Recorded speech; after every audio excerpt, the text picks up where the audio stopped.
Perkenalkan, nama saya Ajria Putri dengan NIM 24021110600002.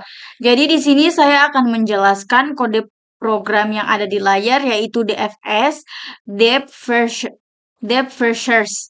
Jadi langsung saja untuk baris 1 sampai baris 6 ini, baris ini mengimpor library yang diperlukan. iStream itu untuk input dan output, lalu vektor itu untuk menyimpan daftar tetangga, map untuk menyimpan graph dan status visited. Lalu stack dan algoritma itu tidak dipakai langsung, tetapi tetap dibiarkan. Lalu isi namespace std supaya penulisan kode lebih sederhana. Lanjut di baris 8 sampai baris 10 map in vector in ADJ. Nah, ADJ adalah struktur data untuk menyimpan graph dalam bentuk essential list. Lalu map in bool visited. Nah, itu untuk menandai node yang sudah dikunjungi. Lalu bool found false. Nah, found digunakan untuk menghentikan DFS kalau target sudah ditemukan. Selanjutnya void at each. Di sini fungsi at each, fungsi sederhana untuk menambahkan sisi atau edge dari node U ke node V ke dalam graph. Graph dibuat arahnya dari kiri ke kanan dan atas ke bawah sesuai struktur pohon. Lalu selanjutnya void DFS. Nah, di sini tuh fungsi DFS fungsi DFS jika target sudah ditemukan dari pencaharian sebelumnya, DFS langsung berhenti. Nah, selanjutnya cout. Nah, di sini pada baris cout kita menampilkan node yang sedang dikunjungi dan menandai bahwa node tersebut sudah pernah dilihat agar tidak diulang. Lalu selanjutnya di baris if not sama dengan target cout target ditemukan. Nah, dari baris 22 sampai baris 28 ini kita mengecek apakah node saat ini adalah target. Jika iya, tampilkan pesan target ditemukan. Jika tidak, lanjut ke anak-anak node tersebut. Selanjutnya, for in neighbor. Nah, di sini bagian inti DFS kita mengecek semua tetangga atau anak dari node saat ini. Jika tetangga belum dikunjungi, panggil DFS pada tetangga itu. Karena DFS sifatnya menyelam ke dalam cabang yang sama dulu. Ia akan masuk terus sampai mentok. Lalu bagian 5 ini fungsi mainnya. Nah, di sini at each ini bagian ini membangun struktur graph. Node 3 punya anak 7, 10 dan 25. Node 10 punya anak 12 dan 20, dan node 12 memiliki anak 15 dan seterusnya. Lalu di sini ada in start node, in target node pada baris 49 dan baris 50.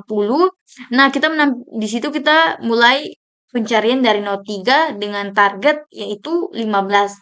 Lalu selanjutnya cout dan ada 2 cout di sini di baris 52 dan baris 53. Di sini menampilkan informasi awal program yaitu node awal dan juga target. Nah, selanjutnya di sini DFS start node. Nah, di baris 55 ini kita DFS start node target node kita memulai pencarian dari yaitu node 3 pencariannya. Lalu di sini ada if found. Nah, di sini baris 57 dan sampai 59 ini jika traversal selesai tetapi target tidak ditemukan, tampilkan pesan bahwa target tidak ada dalam graf. Lalu selanjutnya return, lalu kita tutup. Sini kita untuk mengakhiri kode programnya menandakan bahwa program selesai. Lanjut, lalu kita akan menjalankan kodenya. Run. Nah, di sini kita memulai pencarian DFS mencari angka 15 start dari node 3. Di sini kita mengunjungi node 3. Nah, bukan targetnya. Mengunjungi node 7 juga bukan. Mengunjungi node 9 bukan target. Mengunjungi node 10 bukan target. Mengunjungi node 12 bukan juga target. Lalu kita terakhir mengunjungi node 15. Nah, target ditemukan. Baik, jadi selanjutnya saya akan menjelaskan kode program BFS atau Breed Features. Nah, kita langsung masuk saja di include iStream. Nah, bagian ini adalah import library yang dibutuhkan iStream untuk output. Nah, lalu untuk include vector dan map itu untuk menyimpan graph graph, lalu string untuk label node, dan kue QWW ini untuk kebutuhan algoritma BFS. Lalu using namespace std itu supaya penulisan perintah lebih sederhana tanpa perlu std terus-menerus. Selanjutnya pada baris 8 sampai baris 11. Nah, ini map in vector in ADJ ini di sini kita membuat 3 map penting ADJ untuk menyimpan daftar hubungan antar node atau graph. Lalu untuk visited di sini untuk menandai node mana yang sudah dikunjungi, dan labels itu untuk menyimpan nama seperti A1, A2 dan seterusnya. Lalu variabel found digunakan sebagai tanda apakah target sudah ditemukan selama BFS berjalan. Selanjutnya pada baris 13 di sini void setup labels di sini fungsi memberi label pada node, yaitu fungsi ini hanya bertugas memberikan label huruf untuk setiap node angka. Tujuannya agar output BFS lebih rapi dan mudah dibaca sehingga tidak hanya menampilkan angka saja. Lalu selanjutnya void at each. Di sini fungsi menambahkan hubungan antar node. Di sini fungsi at each menambahkan edge dari node U ke node V setiap pemanggilan. Fungsi menambah satu anak untuk parent tertentu sehingga graf terbentuk sesuai struktur pohon yang diinginkan. Lalu selanjutnya void BFS di sini adalah algoritma BFS. BFS ini dimulai dengan membuat antrian, yaitu node awal dimasukkan ke antrian dan langsung ditandai sebagai sudah dikunjungi. Output awal hanya untuk memberitahu bahwa pencarian dimulai dari node tersebut. Lalu lanjut di bagian while baris 35 ini, baris 35 ini selama antrian tidak kosong, BFS mengambil node paling depan. Node itu kemudian dianggap sedang dikunjungi dan dibandingkan dengan target. Lalu selanjutnya if full target ini di baris 43 sampai di sini. 49 itu jika nilai node sama dengan target, pencarian langsung berhenti, dan found diberi nilai true kalau bukan target BFS. Kalau bukan target, BFS langsung mencari yang lain atau tetangganya. Lalu lanjut di bull has naik bur. Selanjutnya ini di baris 51 bull has naik bur sampai pada baris 59 itu bagian ini tuh memproses semua tetangga dari node saat ini. Setiap tetangga yang belum pernah dikunjungi langsung ditandai dan dimasukkan ke antrian. Disinilah BFS menyebar ke level-level berikutnya. Lalu selanjutnya if has naik bor di baris 61, di sini jika node tidak memiliki tetangga baru, program memberitahu bahwa tidak ada penambahan node atau antrian dari node tersebut. Lalu selanjutnya ini in mind. Nah, ini fungsi utama.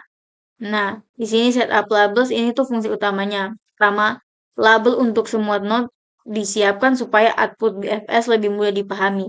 Nah, di sini at each ini bagian ini membangun graf sesuai struktur pohon yang ada di dokumen gambar saya. Nah, setiap at edge adalah hubungan parent at child berdasarkan gambar saya. Lalu in target. Di sini di bagian 70 baris 78 in target sama dengan 10.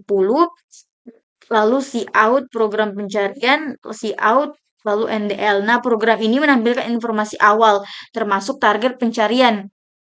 Nah, selanjutnya BFS 3 target. Nah, ini pencarian BFS dimulai dari node 3. Lalu return ini untuk menandakan setelah itu program sudah selesai. Lalu kita coba untuk run.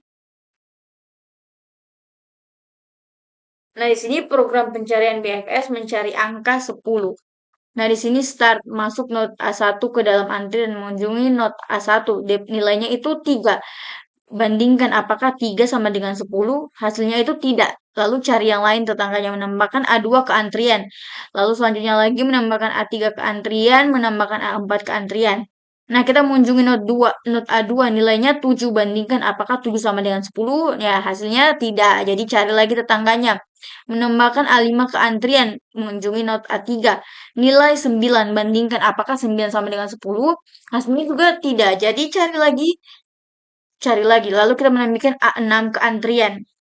Dan juga menambahkan A7 ke antrian. Nah, kita mengunjungi not A4.